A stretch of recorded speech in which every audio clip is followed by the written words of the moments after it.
When you look at these scenarios like the black hole, you start realizing that, okay, maybe this might just be a giant hologram of some sort. If the universe is a hologram, that means we are too. This may mean that each one of us contains the entire universe within ourselves. I believe our brain is like a physical modem for translating our multidimensional awareness. So it's giving us something in a physical form for us to be able to relate to and have a physical experience. But consciousness, whether you call that mind, is non-physical. The way that I've come to understand reality is this. We have a physical container of a certain frequency with mind. I call the brain the modem that allows us to translate it into physical form so that we can actually understand it. So that's what the brain is. But consciousness, whether you call that mind, is non-physical, is an awareness that is connected to humanity's, the matrix, but also to humanity's consciousness, if you like, as well. And so what we're doing is having an individual perception through our human brain of a human experience that will be different for everyone perceiving that same consensus reality. So that we have all that unique experience, but ultimately we're all coming from the same place, which is our consciousness, which is connected to everything, not just human beings, but the star beings, the interdimensionals, and all creatures.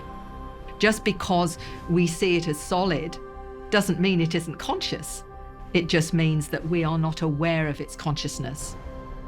Bohm and Pribram have also suggested that many religious and mystical experiences, such as a feeling of transcendental oneness with the universe, may also be due to the accessing of the holographic realm. As they note, perhaps the reason so many great mystics of the past have talked about experiencing a feeling of oneness with all things is simply that they have learned how to reach that part of their minds in which all things really do possess cosmic unity. The mechanism that information is transferred on a multidimensional level throughout not just this universe, but every universe, and that the information that is being conveyed is the same as what we would call consciousness. And that consciousness is the product of human interaction, or the interaction of any life form with a primordial source of knowledge, of wisdom, which I like to refer to as the mind of God. You know, something that is all information. Every aspect of life anywhere in the universe, not just in our universe, but every universe, is contributing to this, and that this is the source, and that the conveyance of this information through the ether allows the manifestation of the physical reality. As a layperson, I just see it as frequency. So for me, we're in a 3D frequency, which everything appears solid, but obviously, really, everything isn't solid in terms of what the science is showing us. It's all molecular, you know, that you go to the very atom and there's nothing actually solid at all.